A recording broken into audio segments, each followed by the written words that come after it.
Bonjour les amis.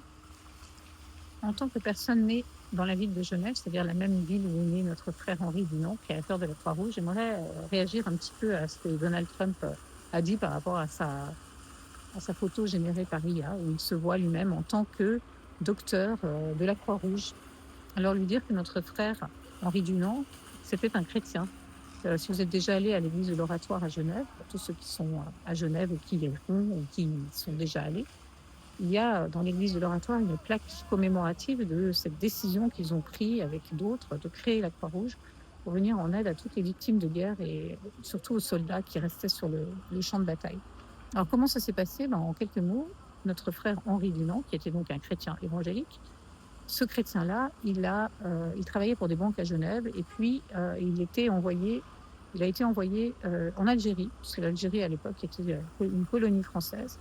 Et puis arrivé en Algérie, il a constaté comment ça se passait la colonie. Et puis lui, comme il était chrétien, il a pris un peu le parti des autochtones et il s'est dit qu'on ne pouvait pas laisser comme ça le peuple, alors que c'était un endroit extrêmement fertile, mais souffrir parce que les colonies prenaient un peu les richesses, si vous voulez, du pays. Donc en fait, lui, il s'est dit, je vais construire des moulins, parce que le pays est très fertile, donc des moulins pour pouvoir fabriquer de la farine pour les gens du pays. Et en fait, il a décidé de construire ces moulins sur des concessions, tout ça, et puis il s'est rendu compte que les concessions, elles appartenaient au pays colonisateur, c'est-à-dire la France, donc les colons ont dit non. Et lui, il s'est dit, ah, c'est comme ça. Alors, à l'époque, Napoléon, qui était le chef de la France. Il s'est dit, moi, je vais aller voir directement le chef. Je vais aller voir directement Napoléon. Donc, en fait, il a voulu rencontrer Napoléon. Mais Napoléon, il était dans sa guerre contre les Prusses, avec les Italiens à Solferino. Et il décide donc de prendre par ses moyens de se rendre là-bas. Et puis, il va aller à Solferino. Et avec dans un petit, comment ça s'appelle, une petite charrette, enfin avec un cocher, vous savez, comment ça s'appelle, enfin un petit chariot où il y avait un petit carrosse, quoi, où lui il était dedans et il y avait le chauffeur. Et en passant, pour aller à Solferino, il est passé à travers le champ de bataille. Et qu'est-ce qu'il a vu?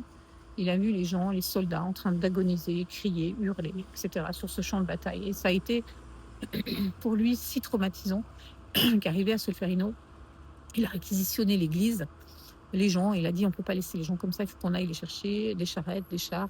Ils sont allés chercher des gens qui souffraient et ils ont dit il faut les sauver. Et il a été voir le chef de l'armée française, le colonel de l'armée, là, il lui a dit mais on ne peut pas laisser les gens comme ça. Et lui, il a dit, c'était un soldat, donc il avait l'habitude de voir cette souffrance sur les champs de bataille. Et il a dit c'est vrai, vous avez raison.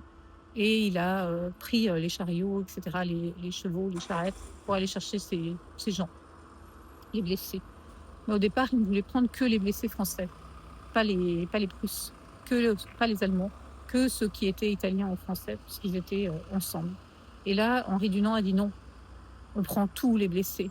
Les Italiens, les Allemands, tous, on ne fait aucune distinction à partir du moment où ils sont blessés de guerre, ils sont tous au même niveau. Et du coup, il a été ferme et finalement, le général français a accepté. Donc voilà comment ça a commencé. Ensuite, Henri Dunant, qui a été très très maltraité à Genève, qui a été renvoyé, enfin il a fait faillite là-bas dans ses affaires et tout, ça n'a pas marché. Donc en fait, il était très mal vu à Genève. Mais il a été voir plusieurs personnes, y compris les gens haut placés dans les pays de l'époque en Europe. Et il a écrit un livre, Souvenirs de Solferino, qui a été lu et qui a été partagé dans ce milieu-là.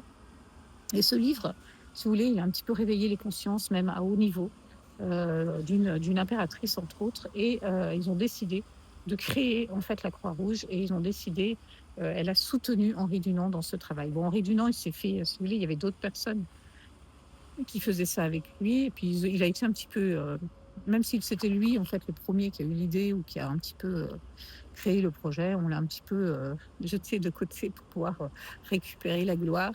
Vous savez comment ça marche, même dans l'Église, pour les hommes qui veulent de la gloire. Et Et en fait, il a été un petit peu rejeté et pris, et les autres, se sont un petit peu attribués la gloire de la soi-disant la Croix-Rouge, mais avec le temps, ben, si vous voulez, la vérité a été rétablie, et puis c'est quand même Henri Dunant. Donc moi, j'aimerais dire à Donald Trump aujourd'hui, qui se prend pour un médecin, que lui, c'est tout le contraire.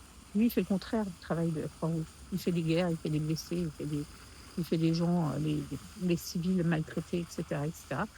Il fait tout le contraire de ce qu'a fait Henri Dunant, notre frère chrétien, évangélique, né à Genève. Et il faut vraiment qu'on ouvre les yeux dans le milieu évangélique, et arrêter de soutenir ces gens qui font le contraire en fait de ce qu'ont fait nos aïeux. Alors bien à vous, toute l'église de Genève, que je salue, que j'aime, parce que l'église, on fait partie d'un même corps. Je ne peux pas dire à ma main je t'aime pas, je ne peux pas dire à mon pied je t'aime pas, évidemment. Mais en même temps, si ma main commence à faire des choses que je trouve pas bien, je vais lui dire, je vais l'empêcher. Voilà, soyez bénis, ciao, ciao, que Dieu vous bénisse.